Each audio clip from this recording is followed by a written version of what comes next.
আগামী নির্বাচন পর্যন্ত আমরা জামাতে নামাজ পড়ব। ফজরের নামাজ পড়েন, ফজরের নামাজ মসজিদে যান, কোন ইমাম সাহেব যেন জামাতের কথা না বলতে পারে। নির্বাচনের আগ পর্যন্ত নামাজ পড়।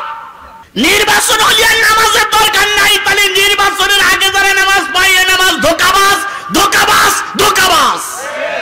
ফজরের নামাজে জামাতে যাবি এই কারণে বুঝু করিস আর না করি, জামাতে যাবি যে ওই হুজুর সালাম ফিরিয়ে ভোট চাই কিনা এই জন্য যাবি। আর এশার নামাজ পড়বি যে হুজুর নামাজ পড়ি কোনো বাড়িতে দাওয়াতি কাজে যাচ্ছে কিনা। এই নিয়ে যদি আপনারা চলেন, ওরা আমাদের এই 6 মাস সালাম দেবে, তারপর উল্টে সালাম আপনার দেওয়া লাগবে। এই জন্য আমরা টুপি দিয়ে রাজনীতি করি না, আমরা ভোটের সময় শুধু টুপি ব্যবহার করি না, আমরা 24টা ঘন্টায় টুপির পক্ষে থাকি। সারা বছর নামাজ নাই, রোজা নাই, দান নাই, খয়রাত নাই, ভোটের সময় আসে নতুন পাঞ্জাবি, নতুন টুপি, ঘন ঘন মসজিদ, পকেটে আতর, যায় নামাজ, মাশাআল্লাহ, সুবহানাল্লাহ, ইন্নালিল্লাহ, আলহামদুলিল্লাহ, মুসাফা, কুলাকুলি। এইটার নাম হলো ধর্ম ব্যবসা। এতদিনই ভাইরাল হয়েছে, একজন বুজুর্গ উনি বলতেছে, ভাই ভোটের আগ পর্যন্ত তোরা মসজিদে নামাজ পড়। এক নেতা বলতেছে, ভাই ভোটের আগ পর্যন্ত নামাজ পড়, ভোটের পরে পড়িস আর না পড়িস, ভোটের আগ পর্যন্ত নামাজ পড়, জনগণ জানে বোঝো তোরা মুসলমান। তো একজন বলতেছে ভোটের আগ পর্যন্ত পড়ছে আর ভোটের পরে পড়া যাবে না, পড়বি দুই কারণে। একটা কারণ হলো ফজরের নামাজে জামাতে যাবি এই কারণে বুঝু করিস আর না করি, জামাতে যাবি যে ওই হুজুর সালাম ফিরিয়ে ভোট চাই কিনা এই জন্য যাবি। আর এশার নামাজ পড়বি যে হুজুর নামাজ পড়ি কোনো বাড়িতে দাওয়াতি কাজে যাচ্ছে কিনা। এই যদি আপনার নিয়ত থাকে, আল্লাহ আপনাদের নিয়তে বরকত দিক। এই নিয়ত যদি আপনারা চলেন, ওরা আমাদের এই 6 মাস সালাম দেবে, তারপর উল্টে সালাম আপনার দেওয়া লাগবে। এই জন্য আমরা টুপি দিয়ে রাজনীতি করি না, আমরা ভোটের সময় শুধু টুপি ব্যবহার করি না, আমরা 24টা ঘন্টায় টুপির পক্ষে থাকি।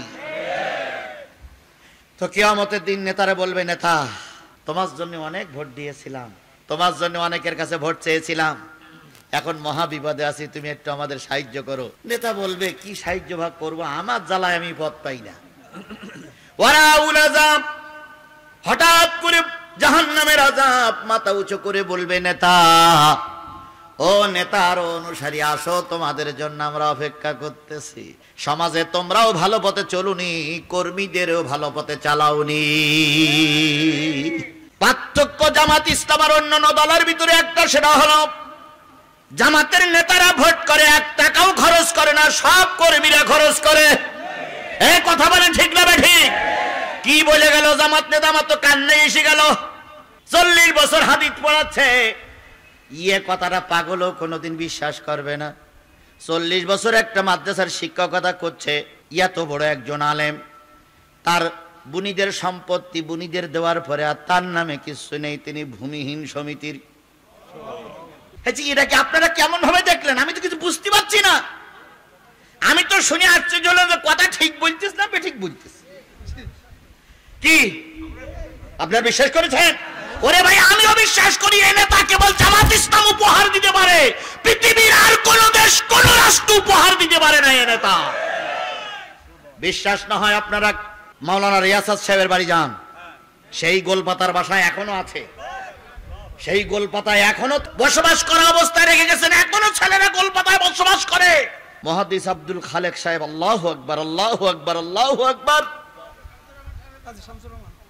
তিনি যে বাপের নেতা, সে নেতার বাড়ি অন্তত 15 তলা থাকার দরকার ছিল, কিন্তু উনি কি বলে গেলেন, আমার যতটুকু আল্লাহ দেশে সব ফিসাবিলিল্লাহ দিয়েছি। তার মানে যারা নির্বাচনের আগে টাকা ছড়ায় না, তারা নির্বাচনে পাশ করেও পকেটে টাকা ঢুকাবে না। এটাই হলো ইতিহাস, এটাই হলো ইতিহাস, এটাই হলো ইতিহাস। পার্থক্য একটাই, নির্বাচন আসলে অন্যান্য দলের নেতারা খরচ করে, আর আমাদের দলের সুন্নত হইলো কর্মীরা খরচ করবে। আপনারা তো সেই কর্মী, আপনারা সেই কর্মী না? একটা ভ্যান চালিয়ে সারাদিন 200 টাকা ইনকাম করেছে, যাবার সময় জামাত অফিসে যে 20টা টাকা দিয়ে বলতেছে, ভাই 20টা টাকা সংগঠনের জন্য দান করলাম। ওই লোকটা অন্যায় ভাবে 1 লাখ টাকা দান করলে যা সওয়াব হবে তার চাইতে কোটি গুণ বেশি সওয়াব হবে এই ভ্যানওয়ালার 20টা টাকার। কিয়ামতের দিন সব অনুসারীরা নেতার পিছনে ঘুরঘুর করবে আর বলবে, ও নেতা আমাদের একটু সহযোগিতা করো। নেতা সেদিন বলবে, আমার তাই আল্লাহ মাফ করে কিনা ঠিক নেই, তোর আমি কোনো সহযোগিতা করতে পারবো না। সেদিন অনুসারীরা বলবে, আল্লাহ এই নেতারা একবার দুনিয়ায় পাঠাও, আমাদের একবার দুনিয়ায় পাঠাও, আমরা আর এ নেতার দল করব না। আল্লাহ উত্তর দিচ্ছে, ওমা হুম বিখারিজিনা মিনান নার, নেতার অনুসারী কাউকে সেদিনকে জাহান্নামের আগুন থেকে বের করা। পায়ে ধরে বলি রে ভাই, যে নেতা পরকালে আপনার উপকার আসে, যে নেতা মরার পর আপনার উপকার আসে, যে নেতা এহকাল পরকালে আপনার বন্ধু হতে পারে, দয়া করে ভোটটা যদি দিতে হয় ওই নেতাকেই ভোট দেয়। আজকে আমরা স্লোগান দেই আল্লাহ এবং রসুলের পথে, কথা বলেন ঠিক না বেঠিক? আর ওনারা স্লোগান দেয় নেতা এক কান পাইছি ভাই, আব্দুল কাদের দুলা ভাই, দুলা ভাইয়ের চরিত্র ফুলের মতন পবিত্র, দুলা ভাই আছে যেখানে আমরা আছি সেখানে, দুলা ভাই ছিল যেখানে তোমরা ছিলে সেখানে, দুলা ভাই এখন কবরে তোমরা কেন উপরে। নেতাজি নেতাজি নেতাজি খেলায় আর কত দেখাবি, ভোটের সময় এলে হাতে পায়ে ধরো, ভোটটা হয়ে গেলি খেলনাহি করো। এরাই বলতেছে নির্বাচনের আগ পর্যন্ত নামাজ পড়, নির্বাচন হলে আর নামাজের দরকার নাই। তাহলে নির্বাচনের আগে যারা নামাজ পড়ে নামাজ ধোঁকাবাজ, ধোঁকাবাজ, ধোঁকাবাজ। জানার পরেও কি ধোঁকাবাজির পক্ষে থাকবো? ধোঁকাবাজির পক্ষে থাকবো? কিয়ামতের দিন আল্লাহ পাক বলবেন, ইয়াউমা নাদউ কুল্লা উনাসিম বিইমামিহিম, কিয়ামতের দিন প্রত্যেক অনুসারীদেরকে নেতা সহ ডাকা হবে। এখানে বিএনপির লোকেরা আছেন, জাতীয় পার্টির লোকেরা আছেন, হয়তো এখানে না থাকলে আশপাশে তারা শুনতেছে না, তারা কিন্তু আমাদের কাটি দেওয়ার জন্য সব সময় সতর্ক থাকে। তুমি আর আমি যতটা সতর্ক থাকি তার চেয়ে বেশি তারা সতর্ক।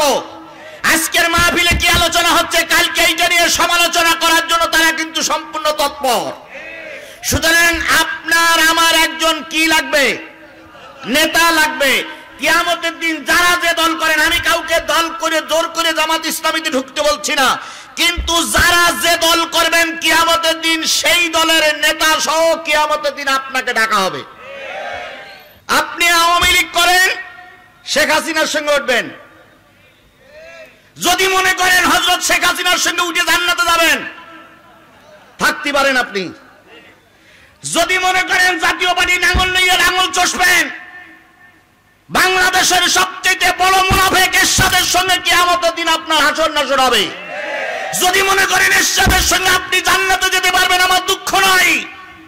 এরপরে আর একটা দলের নাই, নামই নাই বললাম, কারণ কেন বলতে চাই না জানেন?